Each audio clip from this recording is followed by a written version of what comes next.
is the best player to never hit the big time. It's an easy game, this golf. But ever since he met Dr. Molly Griswold, I think I'm in love with you. What? he's been changing his whole approach. I find him mildly attractive when he's obnoxious and arrogant like this. That's his best side. From the creator of Bull Durham, Kind of like the old days, isn't it? Kevin Costner, Rene Russo, I highly recommend The Shovel.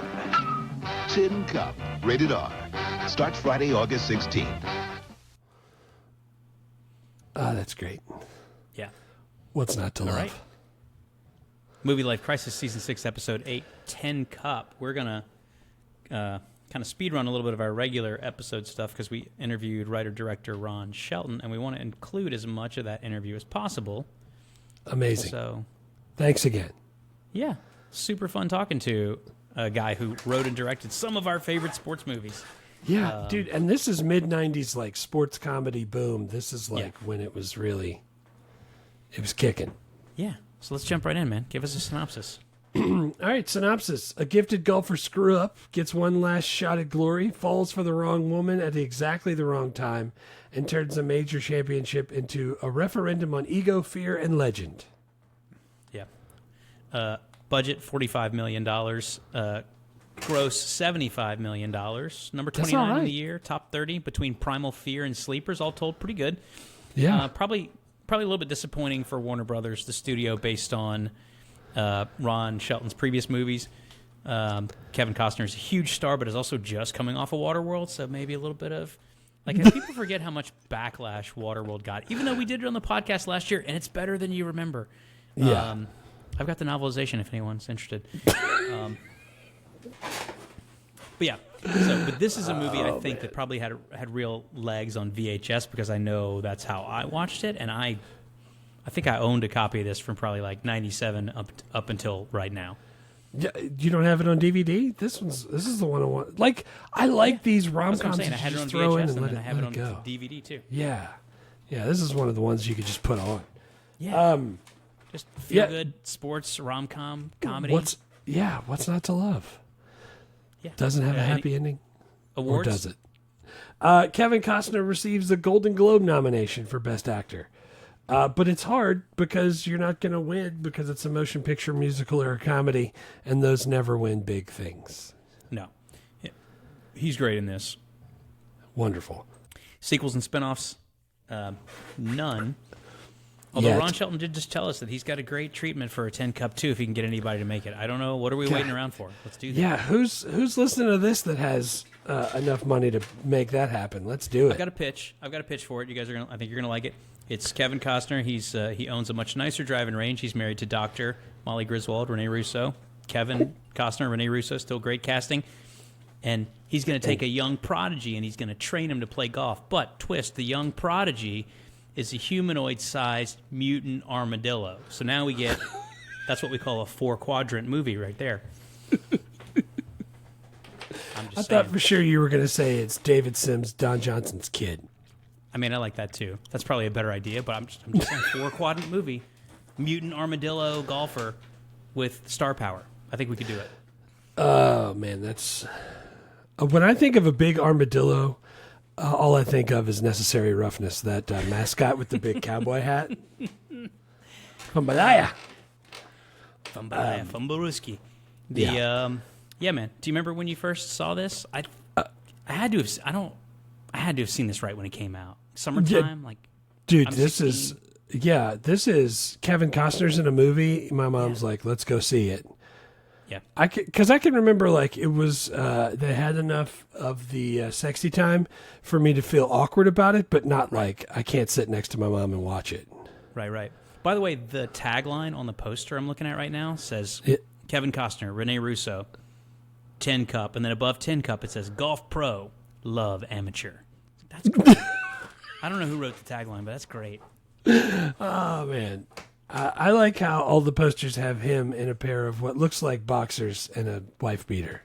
Yeah, and his like kind of backwards hat, but like not like my backwards hat. His is like kind of off kilter a little bit. He just turns it around. It's natural. It's just how it lands. It's just how it happens like that. Yeah, man.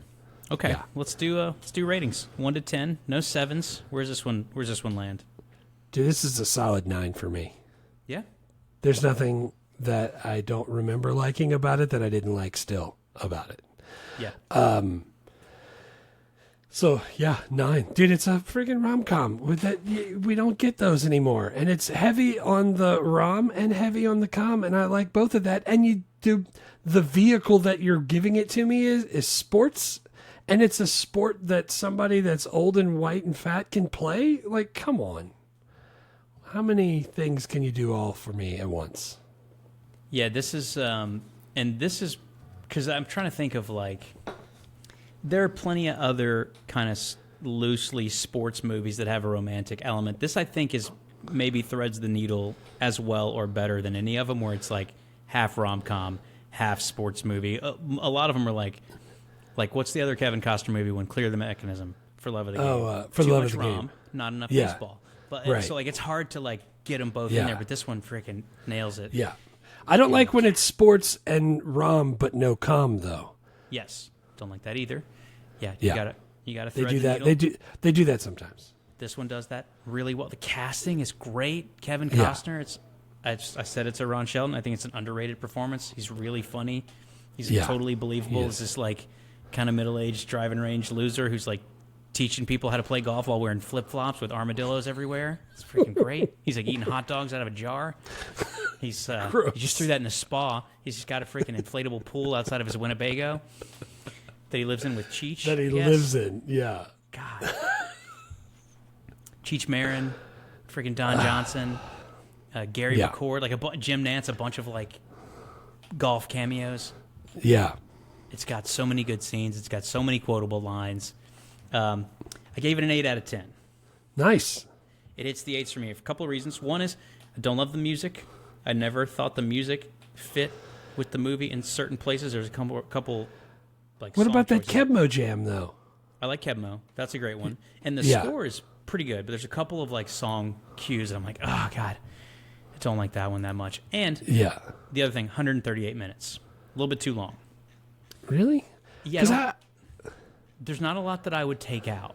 Because I start thinking about it, and I'm like, the stuff that I could cut out, like I could cut out when he and Romeo, his buddy / caddy, played by Cheech Marin, go with farm implements to play a guy with a rake, a shovel, and a baseball bat to win back his money to get his golf clubs out of Hawk. I could cut that out.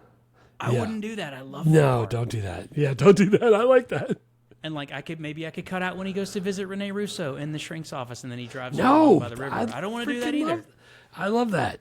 So I love that like too. that's what I'm saying. I don't have anything that I want to remove. I just know. And if you look at the Ron Shelton's other movies, especially the sports movies, they all land about 108 to 110-ish minutes. This is 134. And for me, when you get to be like 220, I'm like, I want it to be a little bit shorter. But I don't know what I would take out. Yeah, I don't Those know are the either only. because Those are the only two dings I can give it. I think this is right. a really fun, super enjoyable, very rewatchable movie. Yeah, super rewatchable for me. All right, let's do our best scenes. My first one is the one I just talked about when he goes to play the guy with the rake and the shovel and the baseball bat. God, it's so great. He That's so great. freaking pawns his golf clubs, and then he has to get him out of Hawk to go try to win the U.S. Open, which is his like plan to be able to steal Rene Russo from Don Johnson, who's a pro golfer, and With freaking- fantastic hair. with great hair. And Cheech Marin and his buddy Romeo's like, you don't even have the money to get your golf clubs out of Hawk, and he's freaking just goes and He Plays a rich plays the guy who he won the Winnebago off of that he lives in. That's great. I did, and I love, and they're just doing this stuff where it's like, he's like, yeah, 173, a little bit of wind. He's like, I recommend the shovel. He takes the shovel, just whacks the ball. I like when he after he hits it and he Throws just it in the crushes it ground. and he stabs it in the ground like that. That's wonderful. He lays down on the ground and uses the rake like a pool cue to shoot the ball into the hole. That's great. That's my great. first one. So my first one is very similar, not that one. It's the 7-iron only qualifier. When he's in the qualifier and he gets in this heated argument with Romeo Cheech over his club selection, and Romeo gets mad and breaks the club. And then Roy, of course, can't let that go, so he snaps a bunch of them. He's like, I always heard this one just snap, and this one just snap. Oh, dude, it's great. And then he's like, but not all 7-iron. He's like rubbing it and holding it close to his face. And then he freaking finishes out the whole back nine with just a 7-iron. That one's in my quotes. Yeah, that's one of my quotes too. It's like, hell, it never even occurred to me to try. Freaking come on, man. But also, dude, he's like, he's freaking talking. He's like, what was my best shot? Was it 7-iron on 14? Or what about that bunker shot on 16, which I believe was also with 7-iron? And dude, he's like talking to him, and Rene Russo's like, she's like, how would you grade my performance? He's like, you failed miserably. He's like, what are you talking about? He's like, I just qualified. He's like, from the mental side, you regressed. He's like, your caddy quit. He's like, well, he always quits. Oh, man. He's like, you broke every club in your bag. He's like, no, I didn't. He broke 2 of them. Like, all that shit. He's trying to get her on a technicality. Yeah, no, it's great. That dialogue. It's great. That is freaking fantastic. Yeah, that was my first one because it's fantastic. And I my can second also one only hit is a 7. when he's in the bar at the U.S. Open and he's just shot an 83 because he played hungover and he decided he was going to play. He learned his lesson. That was Cheech's fault. Give me the 2-iron. He's like, yeah, it might have been a bad bit of coaching. And, dude, he's sitting there at the bar wearing his, like, freaking windbreaker that's got, like, Salome, Texas, like, life insurance stickers and shit on it, like the world's poorest NASCAR driver.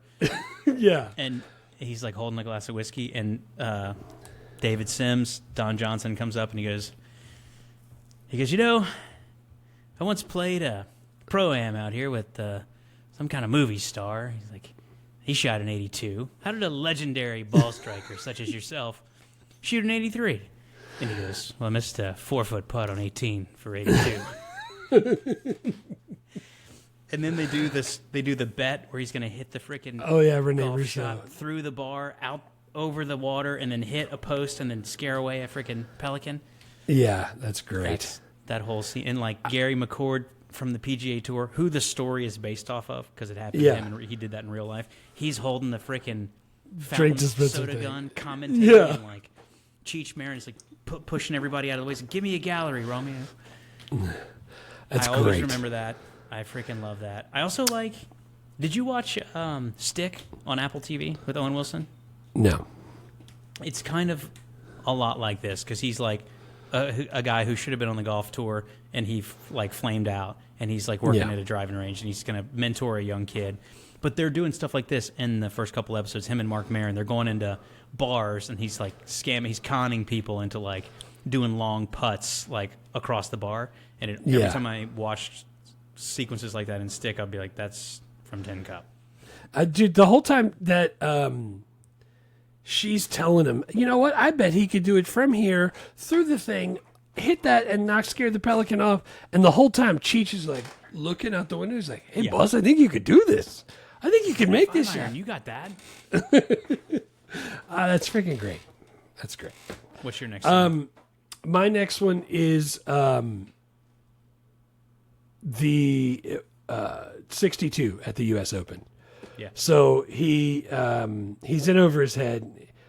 Suddenly he locks it in.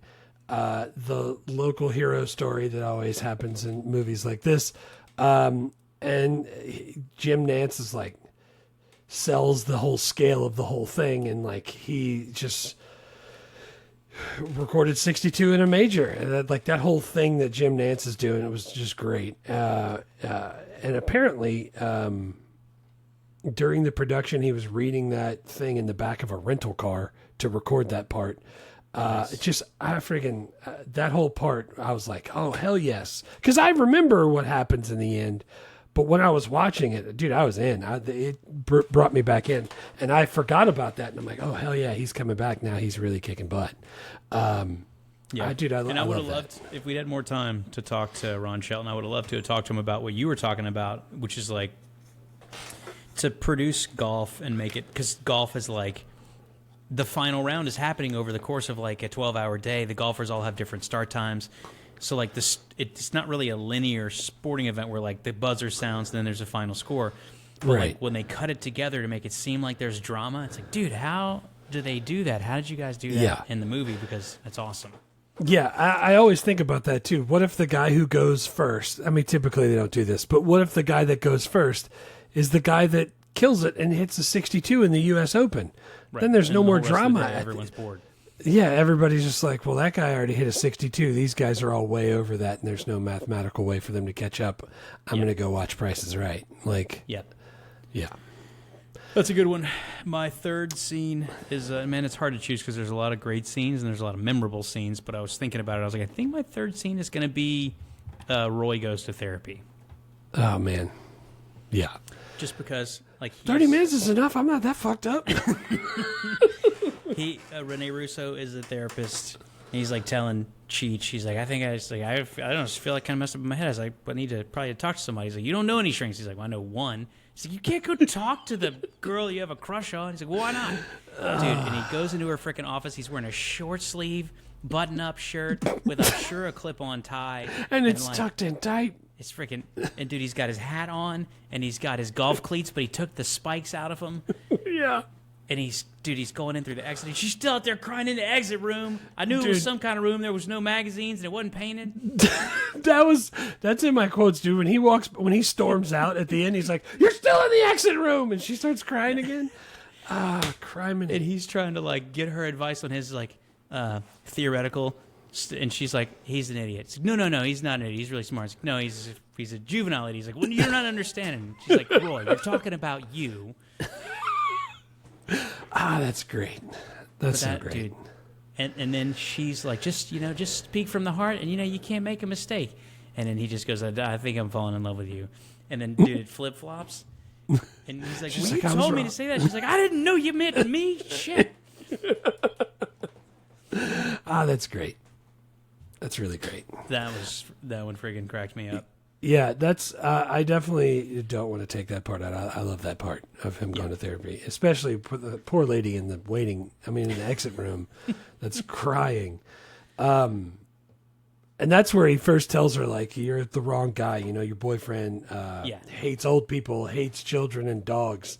And that theme just keeps coming up. And the other guys from the driving range, they're all like, yeah, and dogs too. He hates dogs. Don't forget dogs. That's freaking great.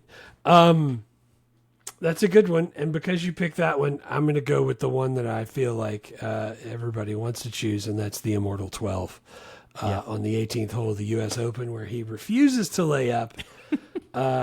And he just keeps snapping and asking for the ball, which nobody gets. Shot after shot into the water.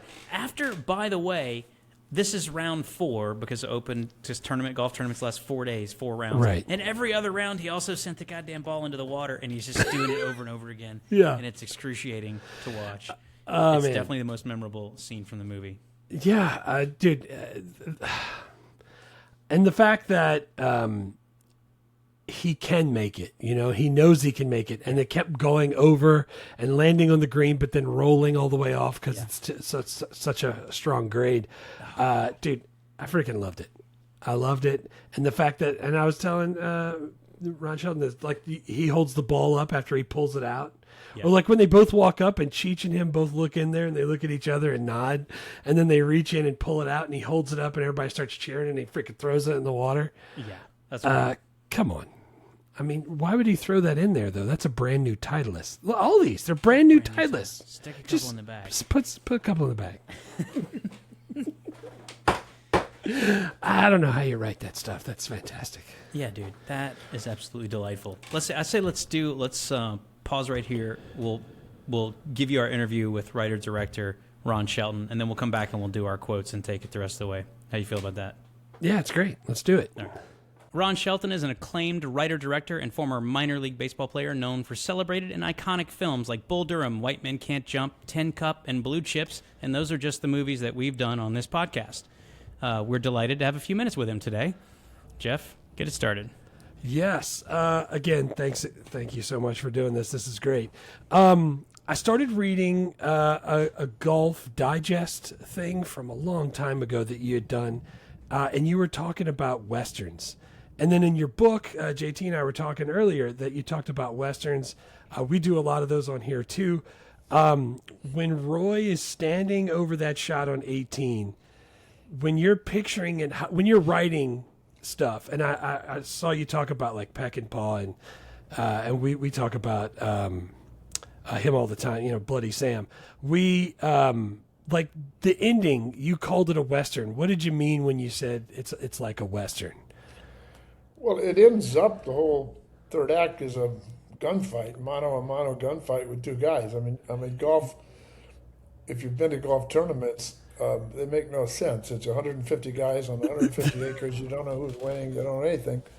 Right. It only makes sense on television. And I got to know those guys, Frank Turkanian, who invented televised golf, and how they tell the story in the trailer with 85 monitors that doesn't exist except to the home viewer. It's quite brilliant because how they juggle all this, and then the announcers out there getting multiple feeds in their ears. I mean, guys like Jim Nantz, and I'm very close with Gary McCord, who's not there at the moment. Live broadcasting is an unrecognized art form.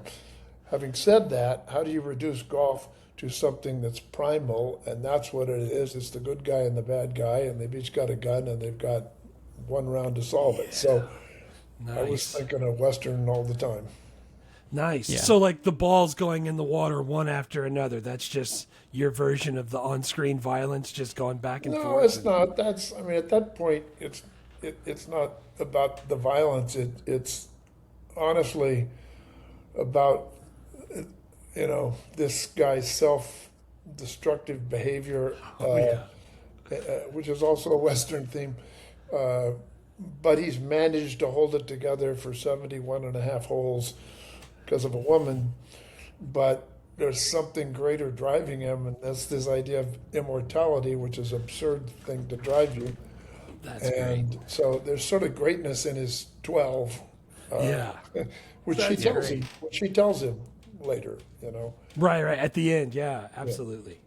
Well, it's a great point, because it's, even if you follow it closely, like how many of the last Masters winners can you really name? But if you pay attention to sports, you kind of remember the meltdowns, like you remember the bad hop ground balls that people missed, and the strikeouts, and the and the meltdowns. It's kind of crazy. It's an amazing thing about sports. I talk about this in my book. Athletes remember their failures, not their successes. Good athletes. Bad athletes will tell you about what they did.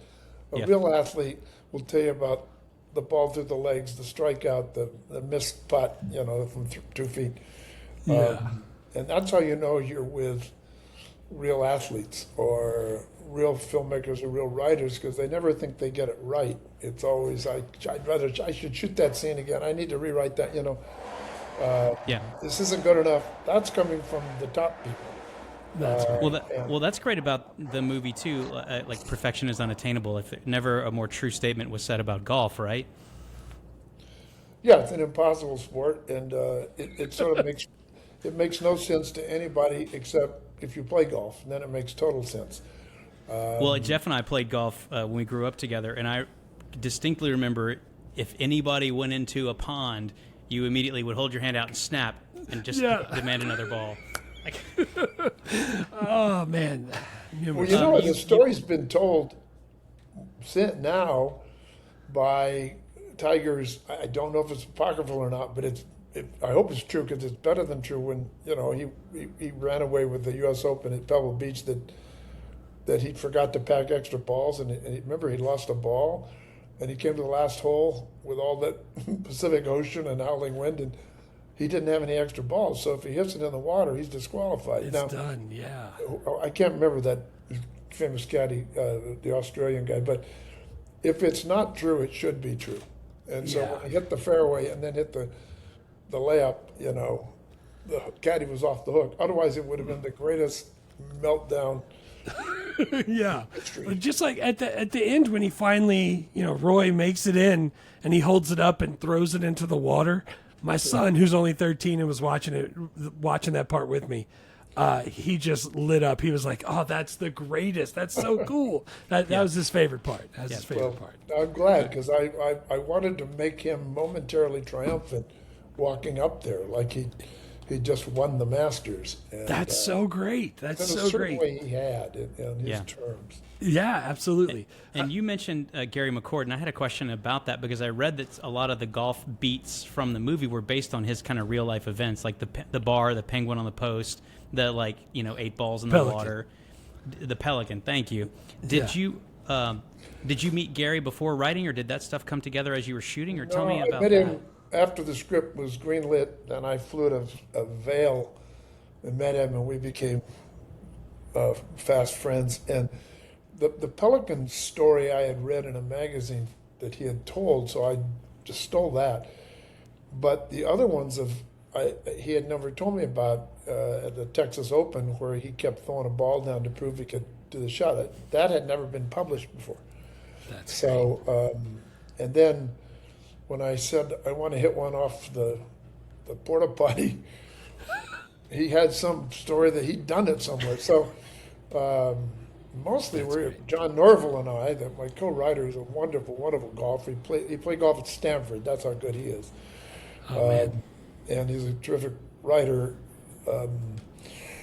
We were amazed that stories we were making up had some kernel of truth in them. Yeah, actual validity. That's great. And how great to have Gary in the movie commentating when he's going to take a hooded 7-iron off the shitter. And when he grabs the drink dispenser, I don't know why, because it's been a while since I had seen it, and when I was watching it again for this podcast, oh man, it's so great. Everything, and JT and I talk about this all the time when we did Bull Durham and White Man Can't Jump. There's just small things that you put into these that are just great, man. It just makes it so memorable. It's wonderful. It's wonderful. When JT and I were talking about, do you play golf, by the way, still, or do you? I play not nearly as much as I would like or as I used to. I used to play quite a bit, and because I've just in been that too busy. Well, in that article, you were talking about more of a like a rich kid country club type sport, and this comes out in '96. I didn't graduate high school until '96, so after this, there's this movie and Happy Gilmore and stuff like that. It makes us feel like maybe we can play golf too, and we start to find these courses that are out in the middle of nowhere in the country back here. In Louisiana, it would just be like a cow pasture that was cut really short. There's hole 7 and hole 3 are the same green. You're just two people coming at it. But to me, that's what I liked about this movie. So the workplace in the beginning where he's working at a driving range, why? I don't even know how I want to ask this. To me, that's the best part of how this whole thing sets up. It feels attainable because he just works at a driving range. Sure, he's kind of good, but he ends up being awesome. You touch on the reason one of the main reasons John and I made the story is, we grew up as public golf course kids without, any money, and stand in line at 5:30 in the morning. And I remember where I grew up, the public course on Christmas was open to anybody. It had a sign in the first tee, "Merry Christmas," and guys would go out. Nice. And I didn't join a private club. I'm not a member anymore, but until, I don't know, around the time we made Tin Cup, to be honest, and I got a member of Riviera for a while. And so that was my first time really to experience that sort of, Tiffany version of golf, which is fun. But John and I are both, shitheels of Salome, to use the term. Those are the followers of Roy McAvoy. And we wanted to make a movie that returned golf to its blue-collar roots, even though the story was going to end up in this cathedral of golf. So that's where there's so much at the driving range and all those little other courses where he's playing with a hoe, a rake, and a whatever. A shovel, yeah. Those were just courses around Tucson, Arizona. And because the movie was really made for those lunch bucket guys who are standing in line. And that's us, yes. At the public track somewhere. Yeah, Well, it the made- production it- design for the driving range was much closer to the courses that Jeff and I grew up playing, like Volkswagen Yeah. Bug, collecting the balls, and like eating hot dogs like out of a jar. Like just that was us. Well, that's I mean, Kevin grew up like that too. His dad worked for the phone company or something, and the production designer Jim Bissell is one of the great production designers. I mean, he just has a great eye for that. We built that cafe and turned it into a pro shop, and then we had to dismantle everything there and return it to its ecologically pure thing. Nice. Nothing there. Yeah. But it was, one of the great things is we were shooting and cars started pulling in wanting to, they thought it was a real driving Actual range. range. Oh, that's great. Oh man. Oh, that's great. Well, you mentioned Kevin Costner, and I wanted to ask about him because to me this is such an iconic, underrated Costner performance. Like this part is such a meatball right in his strike zone as an actor. How early on were you thinking about him for this part? John and I didn't have an idea, and then we got to about page 20 because he was writing in Portland, Oregon, and I was writing in L.A. And we were working on things, and I don't know who called who first said, this is perfect for Kevin, who we both knew, and of course I'd made a movie with, and from that moment on, every line was written for Kevin in our head, because Kevin, when I turned it into the studio, they said, well, golf, I don't know, if you can get Costner, we'll make it. And Kevin had just announced he was going to take, the year off or 8 months off because he just finished probably Waterworld, to be honest. Waterworld, yeah. And I sent it to him and I said, read it and have breakfast with me. You pick the spot and tell me to my face you're not going to do this movie. And so he picked this little place called Patty's Diner. It's like in Ventura Boulevard. It's just absolutely lunch bucket, Great. ham and eggs kind of joint. And we go there, and he's cursing me. Can I curse on the podcast? Of Yes. course. Yeah, of course. Motherfucker, I love this goddamn thing. Yeah, fuck. I said, will you start shooting in mid-September? And he goes, yeah, okay, fuck, yeah, I gotta call my agent. That's great. So it was the receipt for the bill. The waitress comes over. It's one of those paper ones, pre-electronic, where you tear off the tab, the little thing. Oh, yeah, the little tab. That's your record, right? Yeah. Yeah, I remember this. It was $19.27 for 2 breakfasts. Oh. And I took that over right out of there because this place was close to Warner Brothers, and I had a deal at Warner's, and he had a deal at Warner Brothers. And so I went over there, and a guy named Terry Simmel was the head of production for 22 years, in their glory years. And I didn't have an appointment with him. It was about 10 in the morning, and I went to the secretaries, and I said, tell Terry I need 5 minutes with him between meetings or calls. 5 meetings.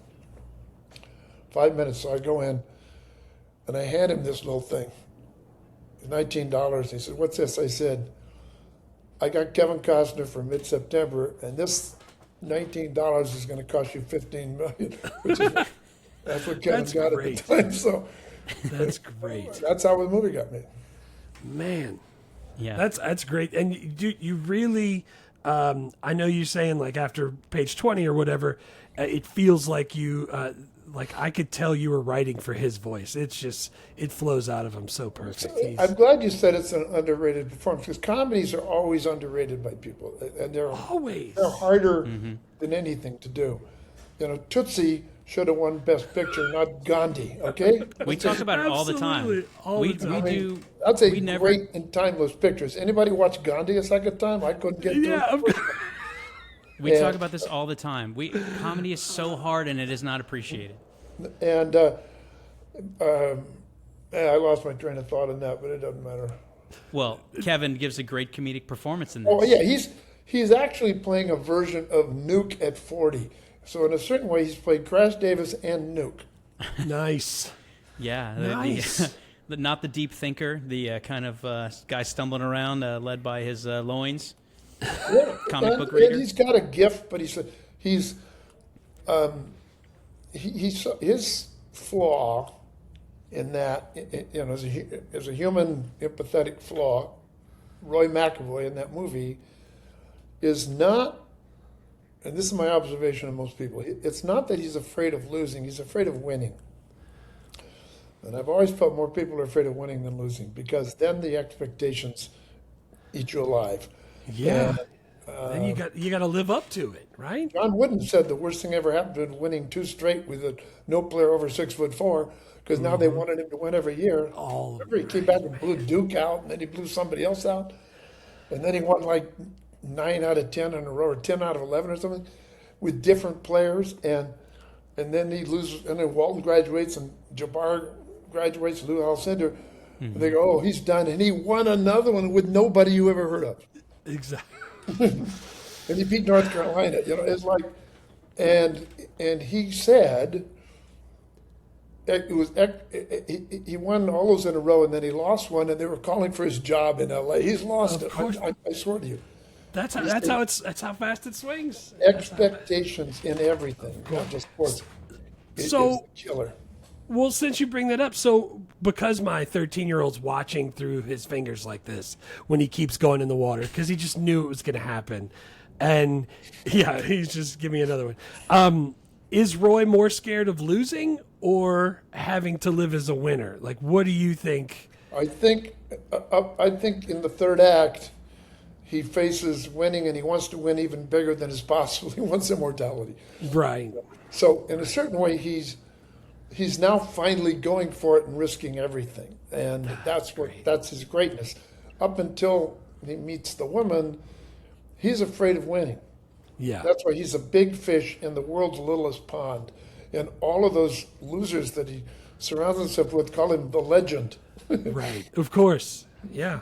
And he's not even a good hustler. He gets hustled by Don Johnson. So. I know. Yeah, and it's excruciating to watch, because to me, and I sat the bench at a small college as a football player, so I was not an athlete on the level of you, but to me, watching unrealized potential is brutal, because I had buddies like that who had every gift in the world, like Nuke, but had no discipline and no desire to work.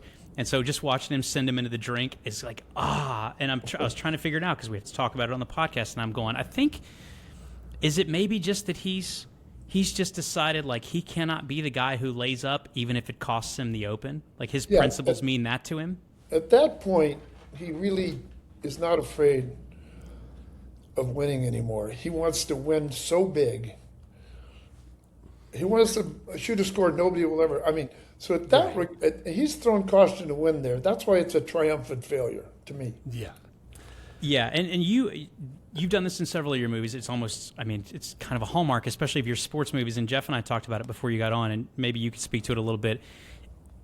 It seems like you have a real interest as a former high-level athlete of showing that athletics is not necessarily like the win one for the Gipper, come up in the bottom of the ninth, hit the walk-off while it fades to black. Like, you want to show, like, this is kind of what it's really like. That's the best part of it. Have I made that up, or is there something to that?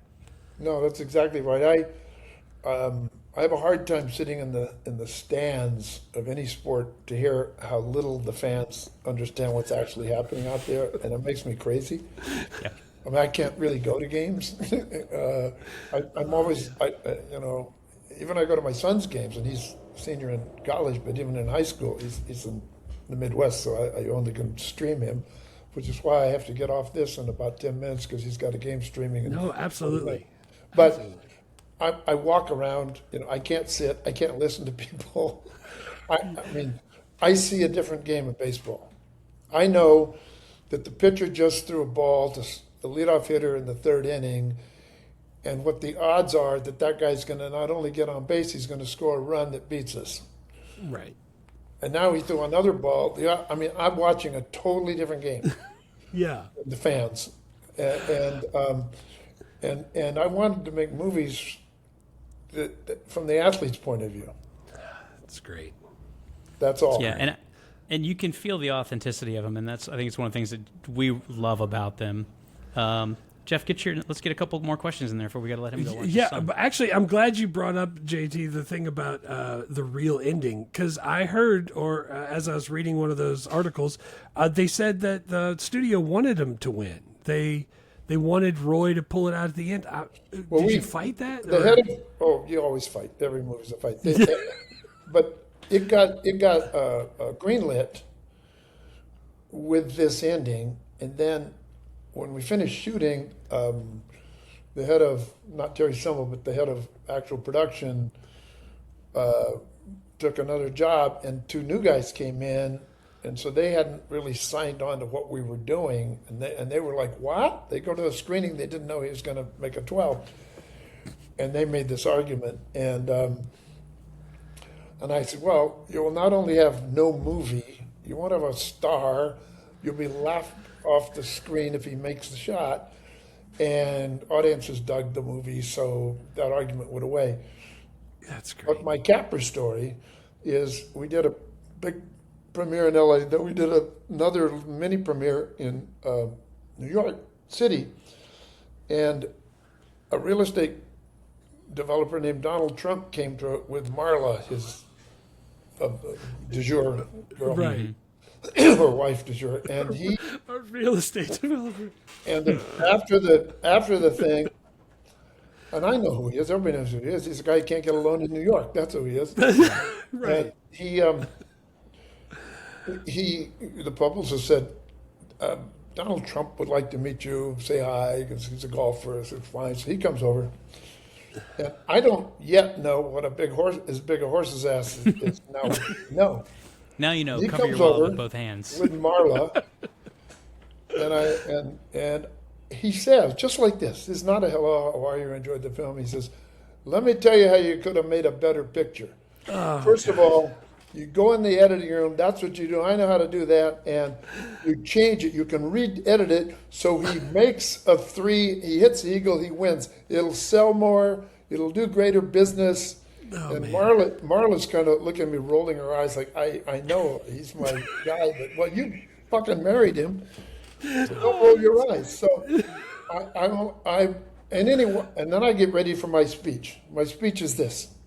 This will go back to when I'm arguing for our ending. Yeah. I said, if Ingrid Bergman walked away with Bogart instead of Paul Honreid at the end of Casablanca, you do not remember the movie. Of course. I said, if Of course. Tin Cup makes a 3 and wins it, there's no movie. Yeah. So Absolutely. I start, if Ingrid Bergman, he turns around, he walks off with Marla. So that's my Donald Trump story. That's a great one. I know they kind of infamously remade White Men Can't Jump Without Involving You, which Jeff and I agree is a travesty. If they did that to Tin Cup, I feel like they might give it the Donald Trump ending. Oof, I don't want that. Well, yeah, and what happened to White Men is, it still enrages me. And that's the business we're in, folks. That's the business we're in. Yeah. Right. And I was fully prepared to make White Men Can't Jump 20 years, 25 years later, which would be new, fresh, original, and I'd have new characters, but I'd have the old characters do cameos. John and I have a great treatment of Tin Cup 2, which is really next generation. Man, we're ready now. And we can't get them to make it yet. It's so good. It is so good. So all right. So is that just a money thing? They don't want to come up with the money. Can you not find, like we talk about it all the time? Some of these movies that are rom-coms or sports movies or comedies, they can't get made because there's no superheroes in it. Can you get it made through like Netflix, or is that not something you want to do? Or No, I'd gladly make it through Netflix. The rights are tied up at Warner Brothers. Warner Brothers is now owned by David Ellison, which is basically Donald Trump and Jared Kushner, and they just bought Paramount and Warner, so it's all now. Can I get it made? Maybe, but it's going to take 5 years for the dust to settle on the new. Right. And there's and I don't know. And one of the things the sports movies that we really love, and the 90s is an incredible time for sports movies, but we talk about, like, A League of Their Own is one of Jeff and my favorite movies. I believe that's Gans and Mendel, Penny Marshall. Yeah. But, like, they had tryouts before they had auditions. And you did that for Bull Durham and for White Men Can't Jump. And that is a critical step for a sports movie, making sure the actors can play or look like they can play. Yeah. Which seems like it's kind of gone away. We go step outside and play catch. I mean, all you need to do is throw the ball once and let them throw it once. That's it. Your audition's over, you're out, you're in.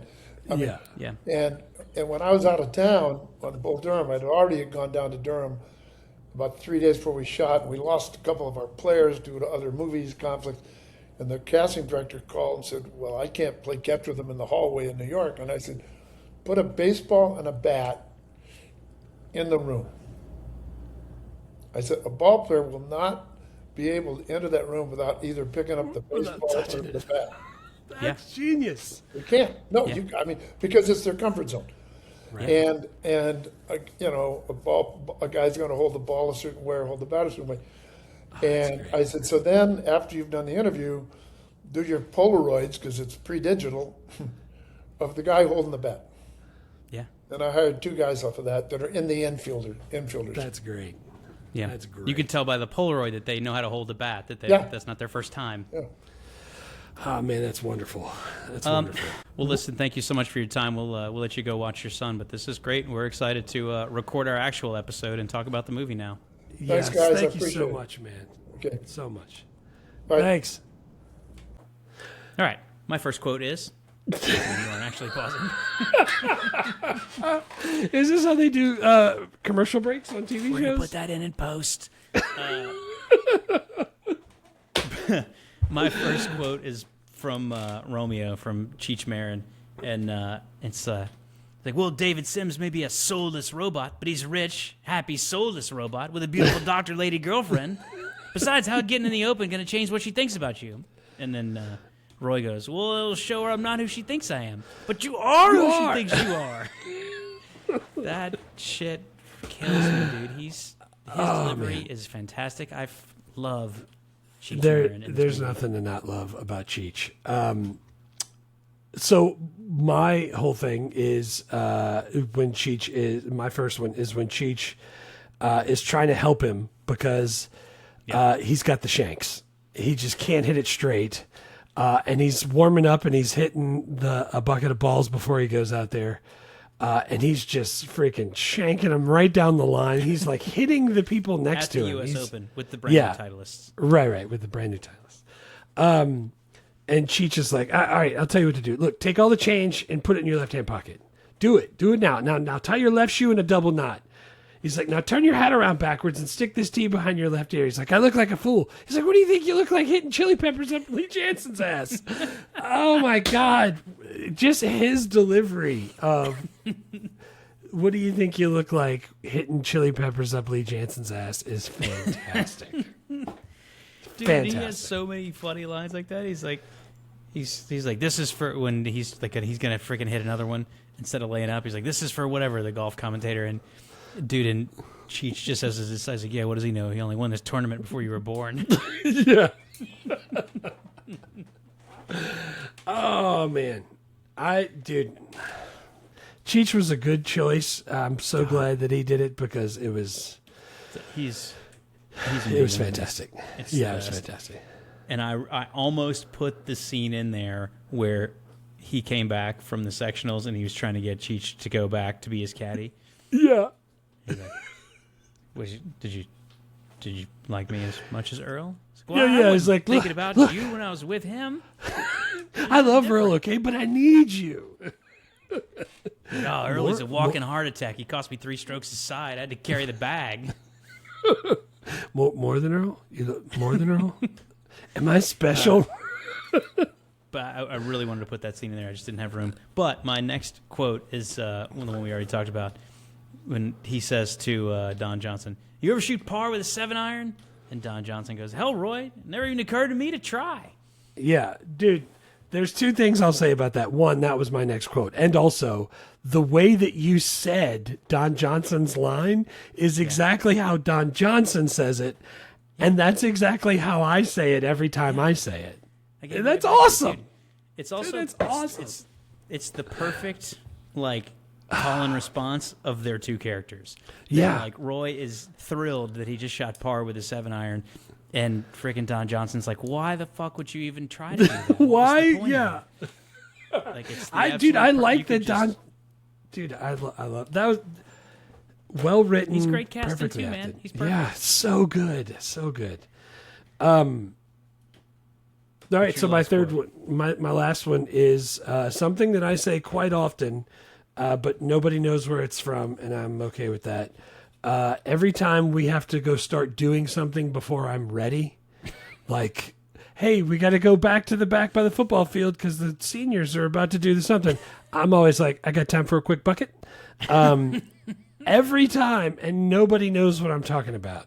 I say it to the people that I talk to the most at school, and they don't know what I'm talking. They just glaze over it and keep going. They just, all right, Horn's talking about a bucket again. Nobody knows, because he shows up late for his tee off and hungover for his tea tea time. time. Yeah, and it's yeah. like coming up now, Roy McAvoy out of Salome, Texas. He's like, "Do I got time for a quick bucket?" Like, you're on Dude, I right freaking this love very it. second, or you're going to be disqualified. Yeah, let the big dog eat, man. Just do it. Let the big dog eat. Give me the good stuff. Yeah, man, that's a great one. I had a hard time again with the last quote because there's so many good lines Yeah. in this, but I ended up with there's no such thing as semi-platonic. Well, there ought to be. There ought to be. I like how that's a nice callback at the very end when they do that and they're laying on the couch, not watching TV, just enjoying each other's company. That's how you can tell they're newly dating. That is, You can also tell they're newly dating because they both fit on the same couch. in a Winnebago. No, that wasn't in the Winnebago. That wasn't in the Winnebago. Yeah, dude, that's a good one. There at the river. Well, it's a river to me, and it's just great. It's great. Good call. Oh man. All right, best characters. Who's your first one? It's got to be Roy McAvoy, Tin Cup. Kevin Yeah, Costner, Tin Cup. Tin Cup. Yeah, I love He's it. just. I mean, I said it to Ron Shelton, man. This is exactly right, dead smack in Kevin Costner's strike zone. This like, No pun goofy, intended. funny, like, like male lead, but like he looks like he could play sports, and he's kind of Yeah. screw up, but it's funny and everyone likes him. Like it's perfect. Yeah. And I heard that he practiced golf ahead of time. You were talking about how he, what's his name, McCord. Well, the story was Gary McCord, who a lot of the golf in this movie, a lot of the golf stories, like the pelican in the bar and then like shooting the ball into the water until you get a 15, stuff that Gary McCord actually did, including like hitting the hooded 7-iron off of the porta potty that Gary McCord commentates in the movie. That's He's like, great. He actually did that. That's so Kevin great. Costner took golf lessons from Gary McCord. He didn't know how to play golf. He learned for this movie, and a lot of the golf in the movie that Tin Cup is doing is actually Kevin Costner. That's the best part, right? That's what, and that's why you were saying that whole tryout thing with Shelton, dude. So like Don Johnson was talking about him and Kevin Costner were both single. They're both making a movie, and they're both just playing golf and just having lots of fun every time the camera's not rolling. That sounds delightful. Yeah, man. What are we doing that we're not doing that part right? Yeah, we're doing none of that. I like that. I also like, and we talked to Ron Shelton about, but I read his book recently, which is about the making of Bull Durham, and he was kind of talking about like Kevin Costner when he was going to make Bull Durham. Kevin Costner really wanted to do it, but he was like attached to doing some other stuff, and Kevin Costner. This is Ron Shelton's first movie, Bull Durham, that he's written and directed, and Kevin Costner's like, I want to audition for you, and Ron Shelton's like, you're Kevin Costner, you don't have to audition. He's like, no. He's like, I played baseball in high school, you played professionally. I need you to make sure I can do it. I make sure I can pull it off. And they freaking got in their cars and like drove to the valley and went to a batting cage, and like they just pulled baseballs and gloves out of their trunks and just threw it back and forth. And he said, just like he said to us, he's like, he threw the ball to me one time. That's all it takes. I can tell he knows how to play baseball. You could tell, yeah. And then we went to the batting cages and like we just talked about the script, and like he showed me that he was a switch hitter in high school, and I was like, that's great, because that means when I'm shooting you, I can always get the light behind you. That'll be amazing for the movie. God, genius. Like I freaking love stuff like that. Yeah. Who's your second character? Dude, I had to put Cheech. Super loyal, long-suffering caddy. I like how he's like kind of Roy's conscience, but Roy could still block him out or break all his clubs to get past it. Dude, this is like a stealth MVP performance from Cheech. Like, I think he's funny. He's super super grounded. He's great, like, dude. He doesn't overplay it. Like, I just thought he's he was on my good. list. Also, he's got a bunch of the best lines in this movie. Like, he's freaking, like, Tin Cup tells him, he's like, if I had to do it all over again, I'd still hit that shot. And Romeo's like, man, you bury yourself alive just to prove you can handle a shovel. Yeah. That's. Yeah, And then, like, dude, what was the other one? Oh, God, there's one that I really wanted to put in my quotes. It's like, I have one rule, and it's like, don't bet money you don't have on a dog race, because then you end up owing it to your stripper girlfriend. Yeah. Some kind of line. God, dude, that's a freaking great line. The stripper girlfriend, what's her name? Linda Hart. Linda Hart, Dude, she's great. She was great. She was really good. Never bet money that you don't have on a dog race with an ex-girlfriend who happens to be a stripper. Can you dance? Can he dance, you think? Cheech Marin as Romeo, his best friend / caddy, is incredible casting, and he's stealing scenes this whole movie, and he's delightful. Yeah. He's my second character. Also, who's your third character? Dude, it was toss up. Do you do Don Johnson and his great hair, or do you do Renee Russo and her great hair? I wanted to put Renee Russo because I don't like when we do all guys. But dude, I just love Don Johnson. He was super smug. He's just safe, playing it safe, you know. I'll take 18 of those pars. And like, it's just super detestable rival. And it's hard to hate him because he's Don Johnson and he's not even like, he's telling the truth, but like, you just gotta hate him because he's the bad guy. He's the bad guy, and then it like really shows it at the end. I love it. I love it. So I went Don with Johnson is awesome in this. He's a perfect David foil Sims. for Kevin Costner. Even though, like, truthfully, if you flip-flopped those two actors, this movie would be probably pretty close because they're both good. They could both play the other role, but like they're so great where they are. Yeah. I went Renee Russo, number 3, because I love Renee Russo. She's incredible in this movie. And, like, looking back, dude, we did Major League on Patreon. We did Lethal Weapon 3, Major League 2, Outbreak, Get Shorty. This is, like, the 6th Renee Russo movie we've done. She freaking never misses. Every time we do a Renee Russo movie, I always come on here and go, Renee Russo was awesome. Yeah, she is. I really hope we are still doing this for Big Trouble, the one with Tim Allen, because I loved her in that. 2002? 7 years? 2002, Jesus, maybe. I just want to be doing it for the Thomas Crown Affair, which is nice. Yeah. Is that, who's that, Bronson, Pierce Bronson? Yeah. Yeah, I like that one. And Dennis Leary. Also, she's in Ransom this year, which we're probably going to do, so like we'll see her again real soon. I remember Ransom. That's what I'm saying. I wonder if she'll do podcast interviews. She's freaking great. Like, hey, we've done 9-year movies. Would you talk to us? She's great. But yeah, man, you can't. Those are kind of the top 4, I think, in any order. You've got Don Johnson. I've got Renee Russo. They were both amazing. Absolutely. Writer director Ron Shelton. Just talked to him. Great dude. Yeah. I like the way he writes it. I like the way he directs it. There's nothing I don't like about the stuff he does. Nothing I don't like. Even the movies of his that were not like critical successes are like, oh, I like that movie. Freaking Great White Hype. Dude, I like that movie. Are you kidding me? And I freaking love that movie. He's one of the 2 credited writers on Bad Boys 2 in 2003. I wanted to ask him about it. We ran out of time. There was like 30 people who rewrote the Bad Boys 2 script. I don't know how much of it he ended up being responsible for, but he's one of the 2 that are credited. The Writers Guild does care about that, so probably a good chunk of that. That's great. Like, that movie's freaking badass. We did Blue Chips like 2 years ago or whatever. That shit was awesome.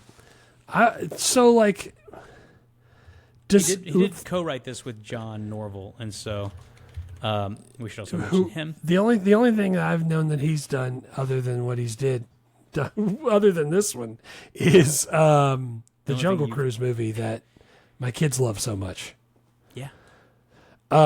My thing is when looking at the Great White Hype, how do you like? I don't know how you write Jamie Foxx's character and Jeff Goldblum's character. Like, a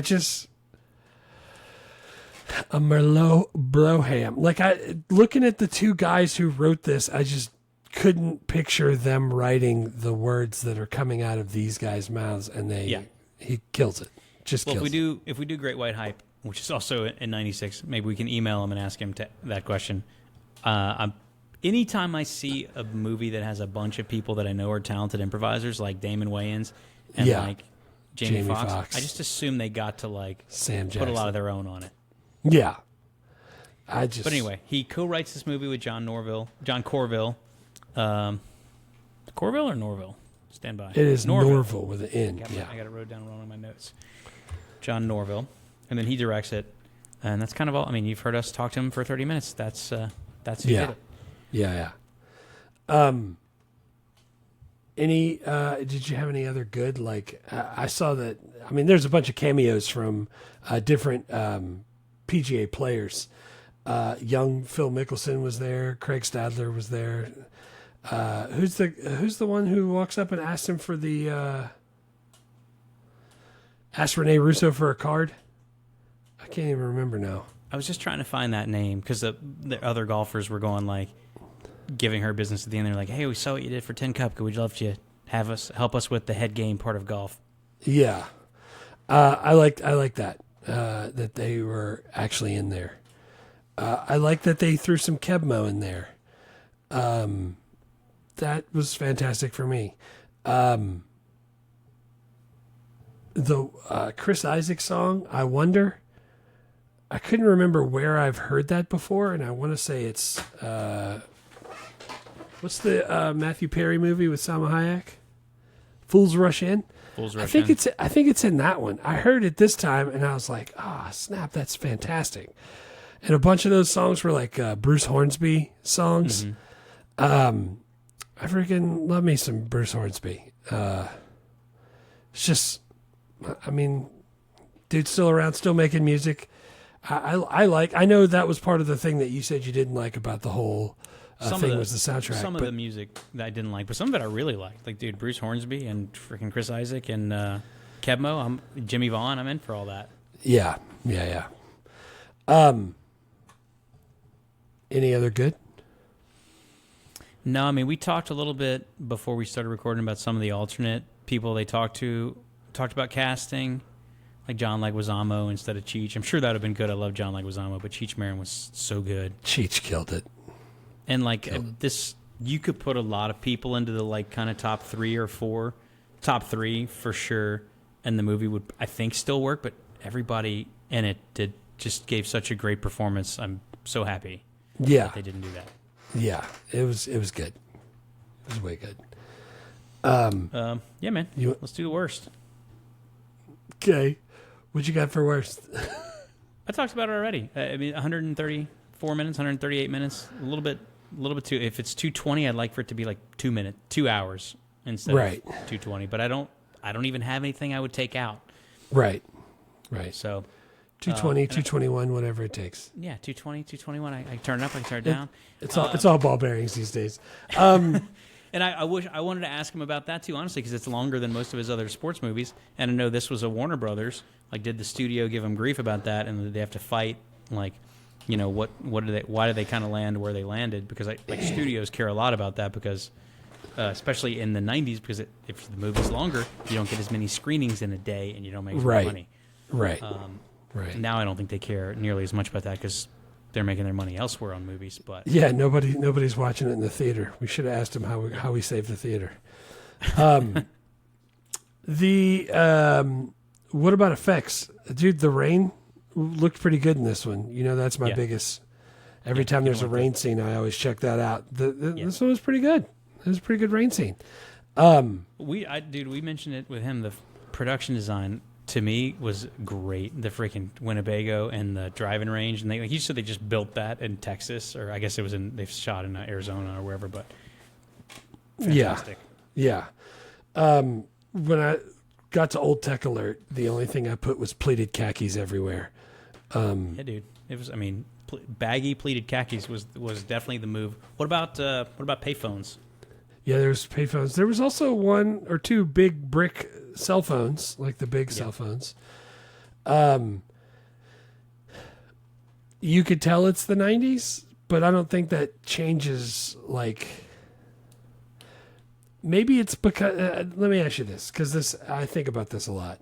You're watching a movie that's from the 50s. You know it's filmed in the 50s, so there's certain things that you know are going to be 1950s type stuff. Yeah, everyone's smoking unfiltered cigarettes. Right. You're watching a movie from the 90s. Do you just automatically do that? Or because we grew up in it, we're like, yeah, that looks right.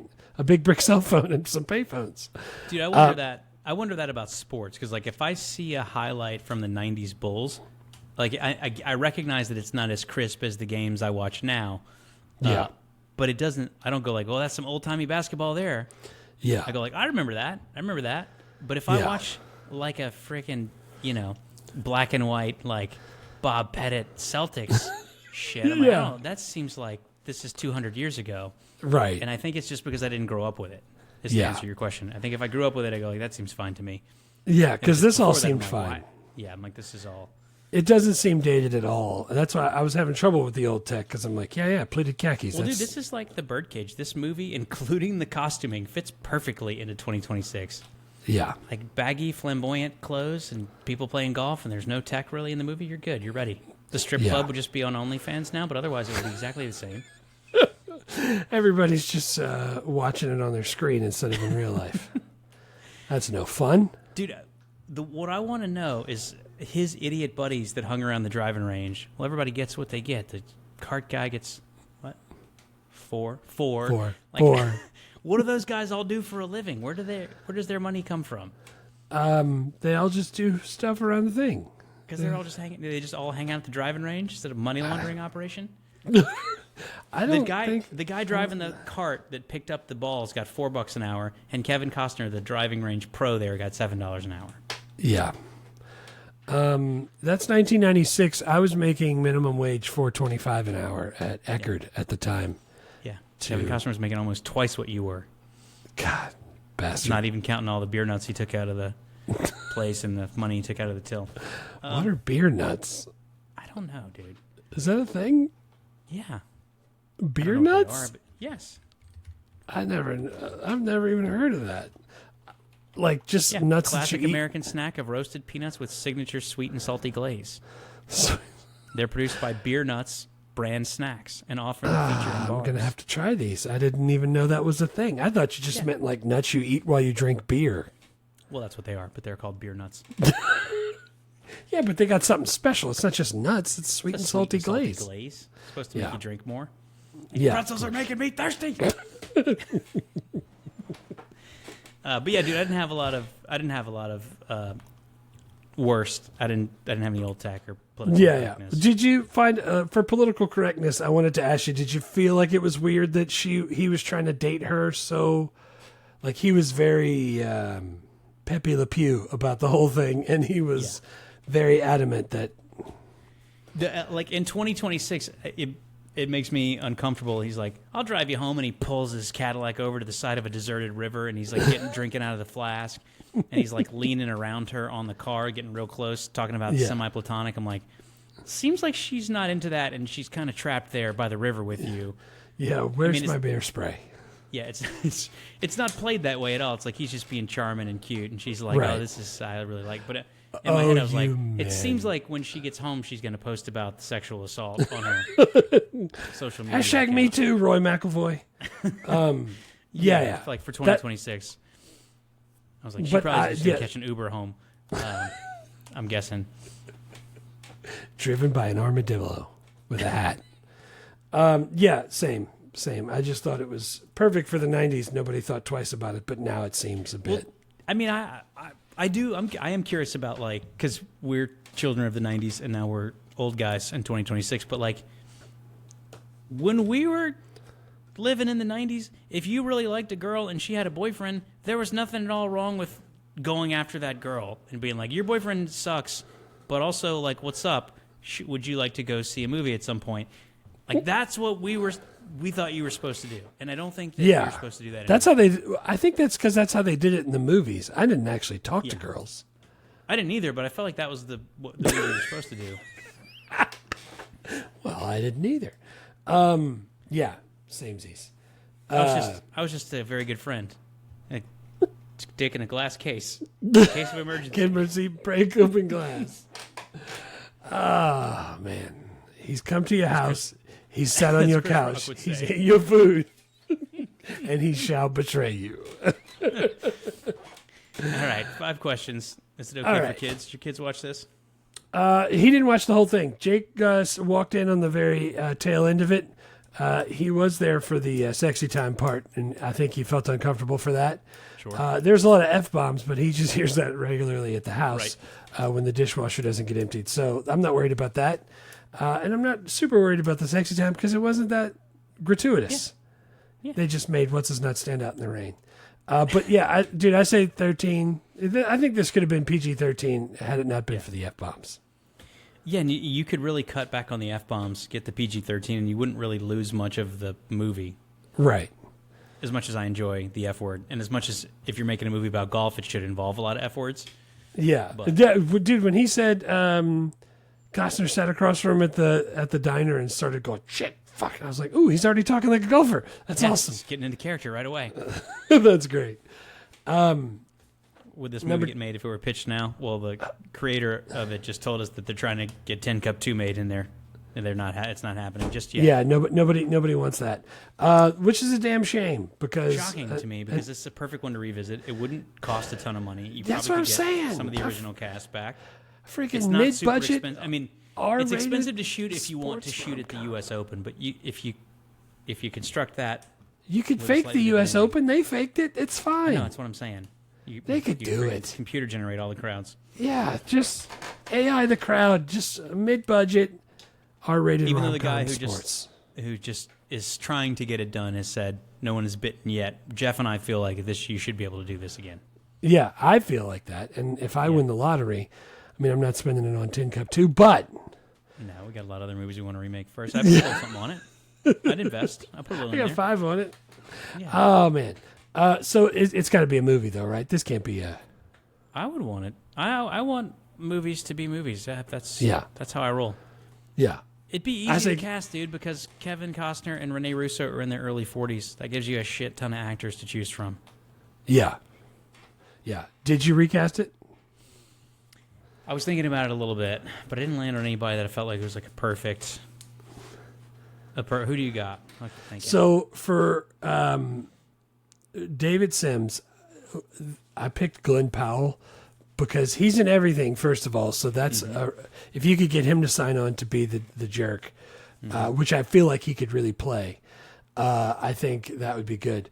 And then for Roy, dude, I was at a loss. At first, I was like, maybe you could switch it up and make it a girl golfer. And who could be super charming, but then also like looks like they could actually play golf.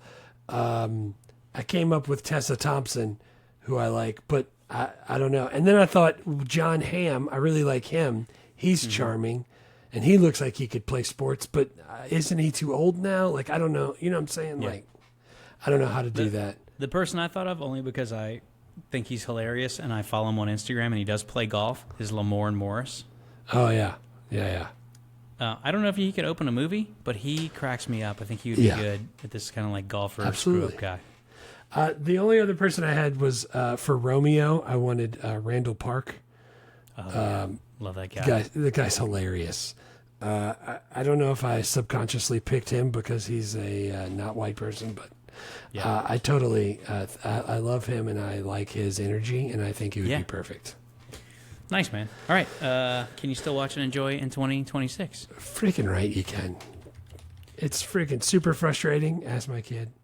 It's well shot, well acted, well written. Just even if you don't like golf, it's Kevin Costner, man. His friggin' charisma has aged like fine wine. It's delightful.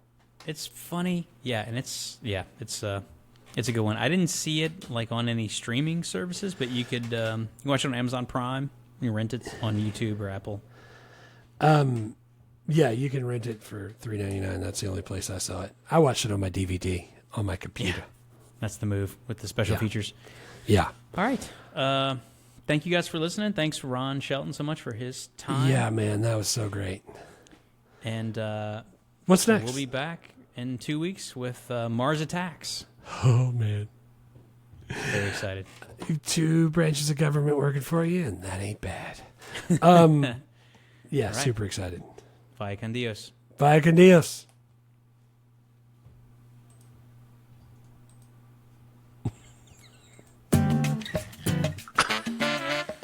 Thanks for listening to Movie Life Crisis. Please subscribe, rate, and review, and remember, don't drive angry.